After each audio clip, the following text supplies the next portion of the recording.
Shalom sahabat yang baik hati, salam sehat selalu bagi kita semuanya.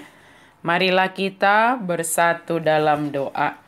Kasih karunia dan damai sejahtera dari Allah Bapa dan dari anaknya Tuhan Yesus Kristus kiranya menyertai kamu sekalian. Amin. Firman Tuhan bagi kita pada hari ini dari Ulangan 30 ayat 11 sampai ayatnya yang ke-14. Sebab perintah ini yang kusampaikan kepadamu pada hari ini tidaklah terlalu sukar bagimu dan tidak pula terlalu jauh. Tidak di langit tempatnya sehingga engkau berkata, siapakah yang akan naik ke langit untuk mengambilnya bagi kita dan memperdengarkannya kepada kita supaya kita melakukannya. Juga tidak di seberang laut tempatnya sehingga engkau berkata, siapakah yang akan menyeberang ke seberang laut untuk mengambilnya bagi kita dan memperdengarkannya kepada kita supaya kita melakukannya. Tetapi firman ini sangat dekat kepadamu, yakni di dalam mulutmu dan di dalam hatimu untuk dilakukan. Memberitakan dan melakukan firman Tuhan. Sudah berapa lamakah saudara menjadi Kristen? Sudah berapa banyak firman Tuhan yang saudara dengarkan? Mungkin telah cukup lama dan sudah banyak sekali. Seandainya pertanyaan ini dilanjutkan, sudah berapa banyak saudara melakukannya? Bagaimana respon saudara?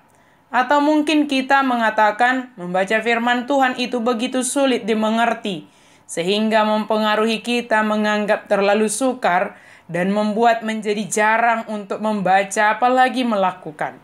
Firman Tuhan itu sangat dekat kepada kita, yaitu di dalam hati dan mulut kita. Ingatlah, Tuhan Yesus membedakan orang-orang yang mendengarkan firman-Nya ke dalam dua kelompok. Kelompok pertama adalah setiap orang yang mendengar firman Tuhan dan melakukannya. Tuhan Yesus mengumpamakan mereka sama dengan orang bijaksana yang mendirikan rumahnya di atas batu.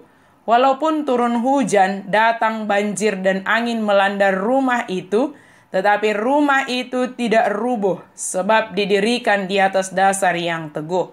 Kelompok kedua adalah setiap orang yang mendengarkan firman Tuhan dan tidak melakukannya.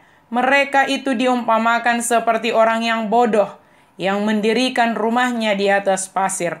Kemudian turunlah hujan, datanglah banjir, lalu angin melanda rumah itu sehingga rubuhlah rumah itu dan hebatlah kerusakannya.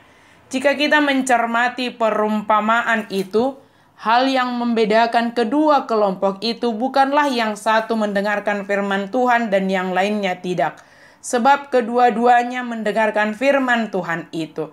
Tetapi perbedaannya adalah kelompok pertama mendengarkan firman dan melakukannya. Sedangkan kelompok kedua hanya mendengar saja tetapi tidak melakukannya. Mendengar dan melakukan firman Tuhan adalah dua hal yang berbeda.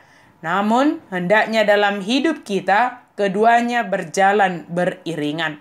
Dalam surat Yakobus dinyatakan, tetapi hendaklah kamu menjadi pelaku firman dan bukan menjadi pendengar saja. Sebab jika tidak demikian kamu menipu diri sendiri. Tuhan Yesus mengatakan, yang berbahagia ialah mereka yang mendengarkan firman Allah dan yang memeliharanya. Kepada kita telah dianugerahkan firman Tuhan dan sangat dekat kepada kita. Pertanyaannya adalah, apakah kita mau taat akan firman Tuhan? Mari tentukan pilihanmu untuk taat atau tidak taat. Jika memilih taat kepada firman Tuhan, maka akan memperoleh hidup dan diberkati oleh Tuhan.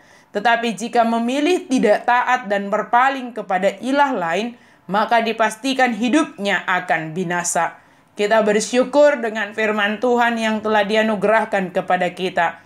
Marilah kita mendengarkannya, menaatinya, dengan melakukannya dalam kehidupan sehari-hari. Kiranya Tuhan memampukan kita. Amin, mari kita berdoa. Terima kasih Tuhan untuk firman-Mu yang telah Engkau anugerahkan bagi kami.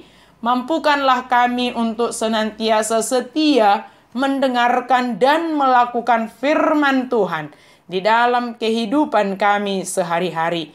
Pakai kami Tuhan menjadi pelaku firman Tuhan di dalam kehidupan ini, sehingga ketika kami melakukan firman Tuhan, taat akan firman Tuhan, kami menjadi berkat kepada sesama kami. Dalam nama Yesus kami berdoa dan bersyukur. Amin.